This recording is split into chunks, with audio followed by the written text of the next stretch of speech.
Hello everyone, नमस्ते अनि स्वागत छ हजुरहरूलाई हिमालय किचनमा।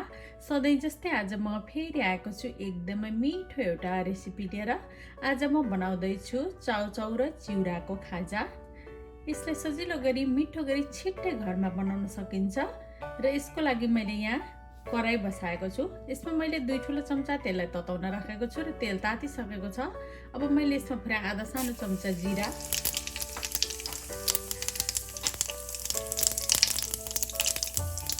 एउटा हरियो खुर्सानी, खुर्सानी नराख्दा पनि हुन्छ, पिरो खान मन पर्दैन भने यो चाहिँ अप्सनल हो।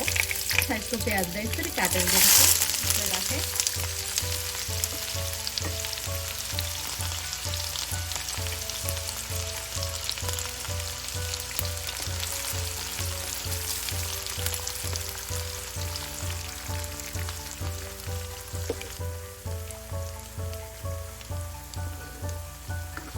प्याजलाई चाहिँ एकदमै धेरै बेर फ्राई गर्नु पर्दैन यो रेसिपी बनाउँदा चाहिँ। यसमा मैले राख्दैछु 1 सानो चम्चा कुटेको लसुन अदुवा। मिक्स गरिदिउँ यसलाई।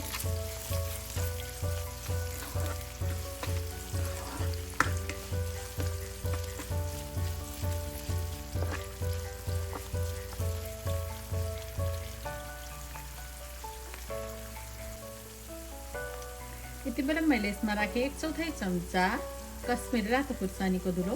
रातो पिरो धुलो खुर्सानी पनि हजुरहरूले राख्न सक्नुहुन्छ। यसमा बेसार पनि राख्न सक्नुहुन्छ हजुरहरूले, तर मैले आज राखेको छैन।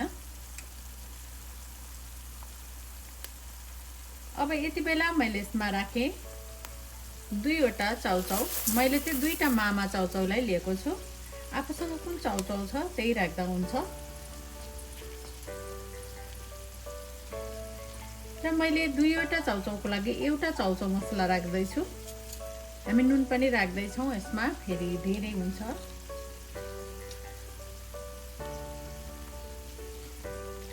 अब यसलाई चलाइदिउँ।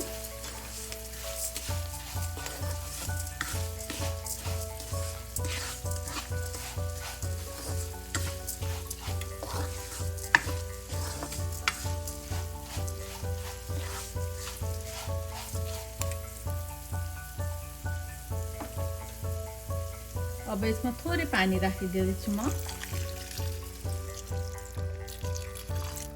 मैले आधा कप जति पानी राखेँ यसमा। अब यसलाई छोपेर चाउचाउ अलिकति नरम हुन्जेलसम्म यसलाई पकाउनु पर्छ।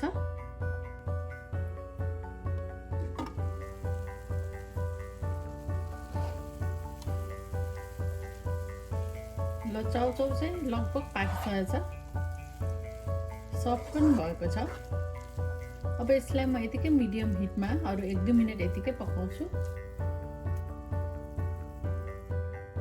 र हाम्रो चाउचाउ पाकिरहेको छ। त्यति बेला मैले यहाँ चिउरा लिएको छु, 2 कप चिउरा लिएको छु मैले। अब यो चिउरालाई चाहिँ यसरी पखाल्नु पर्छ। यसलाई धेरै भिजाउनु हुँदैन, यसरी पानी राखेर यसलाई हल्का पखाल्नु पर्छ।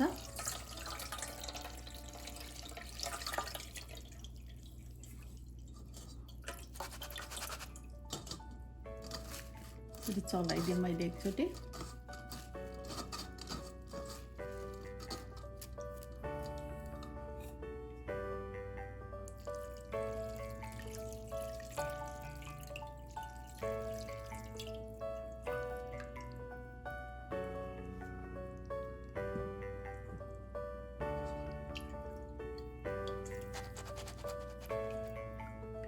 अब यसरी चिउरालाई पखालेर भिजाएपछि अब फेरि लागौँ स्टोभतिर। र अब यति बेला मैले यसमा राखेँ मैले अहिले भिजाएको पखालेको चिउरालाई।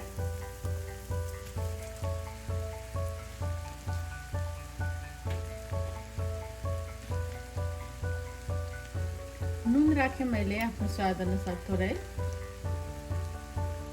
आधा सानो चम्चा जिरा धनियाको पाउडर, आधा सानो चम्चा चाट मसला,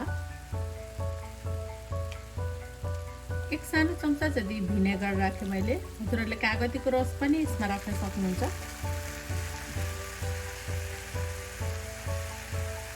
अब थोरै हरियो धनियाको पत्ताहरू,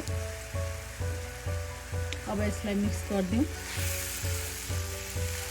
अब चलाउँदै मिक्स गर्दै यसलाई 2-4 मिनट जति यसरी पकाउनु पर्छ भुट्दै। हजुरहरूले यसमा भेजिटेबलहरू पनि राख्न सक्नुहुन्छ, जस्तै गाजर, केराउ, बन्दा, आफूलाई कुन भेजिटेबल राख्न मन पर्छ त्यो पनि राख्न सक्नुहुन्छ। त्यसै गरी अन्डा पनि राखेर यसमा बनाउन सकिन्छ।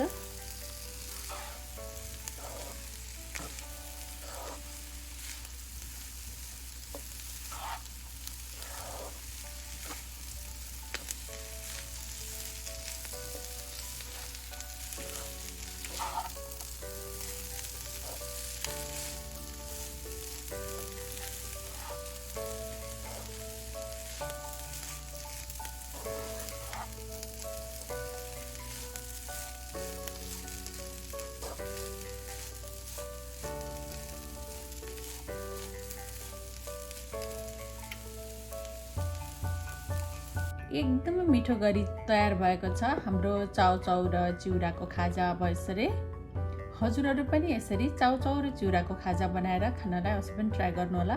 छिट्टै बन्छ, सजिलै तयार हुन्छ।